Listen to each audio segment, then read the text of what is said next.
It started with a single running shoe, left behind on an empty trail at dawn, the laces still tied, and a faint trace of blood near the heel.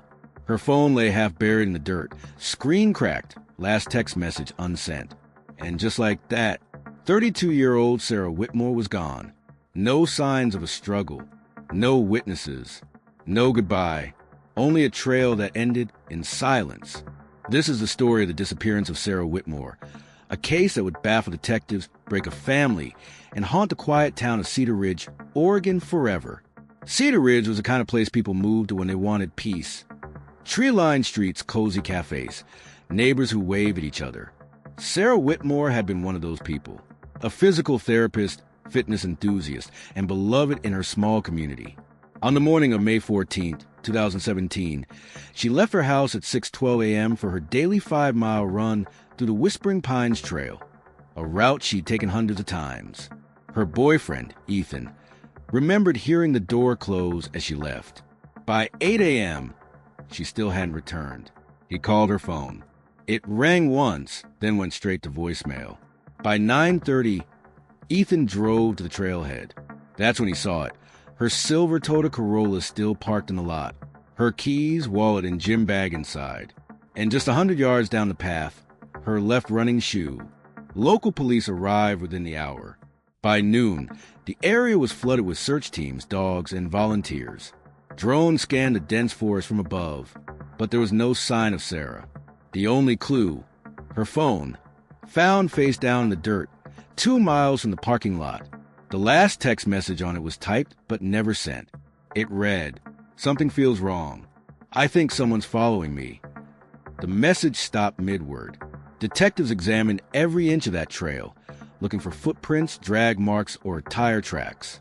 But a light rain the night before had erased nearly everything.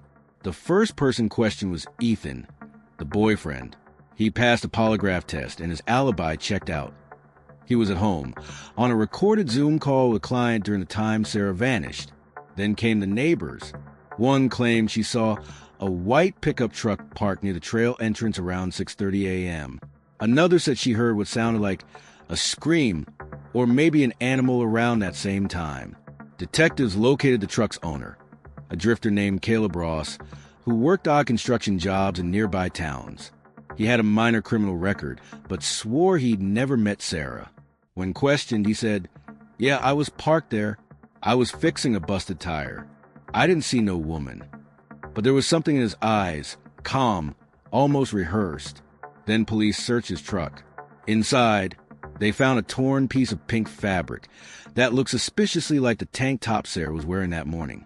DNA tests were inconclusive, too degraded by mud and moisture. Caleb wasn't charged. He left town 2 weeks later and was never seen again. Months passed. No body. No new leads. The town of Cedar Ridge grew restless and scared. But then, a local hiker came forward with something strange. While on the far end of the Whispering Pines Trail, nearly 7 miles from where Sarah's shoe was found, he discovered a makeshift campsite. Inside, an empty water bottle, a rusted camping knife, and a single photograph, a photo of Sarah. It looked like it had been torn from a newspaper article about her disappearance. Forensic experts dated the objects to within the same month she went missing, but there was no DNA, no fingerprints, no trace of who had been there.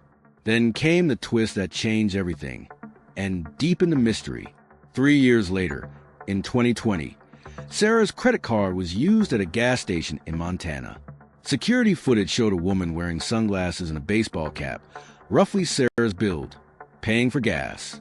When the clerk asked for a signature, she scribbled just one word, "free." But when police arrived, she was gone. The footage was grainy. Facial recognition couldn't confirm it was her, but the handwriting was an exact match. Some believed Sarah had been abducted and escaped, living off the grid to avoid her captor. Others thought she suffered from trauma or memory loss. But those who knew her best, her mother, her friends, said she would never vanish voluntarily. Her mother, Linda, still visits the trail every Sunday.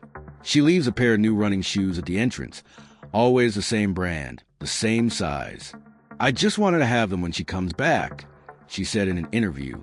Ethan, her boyfriend, move away 2 years later. He's since remarried, but in a podcast recorded last year, he admitted, "Sometimes, I still wake up thinking I'll hear the sound of her shoes hitting the pavement again." To this day, the disappearance of Sarah Whitmore remains one of Oregon's most haunting unsolved cases. No arrests, no confirmed sightings, no remains. Some say she ran to freedom. Others believe she never left that forest alive. But one thing is certain. Something happened on that trail that morning. Something dark, and something that still waits, hidden among the whispering pines. And to this day, no one knows what really happened to Sarah Whitmore.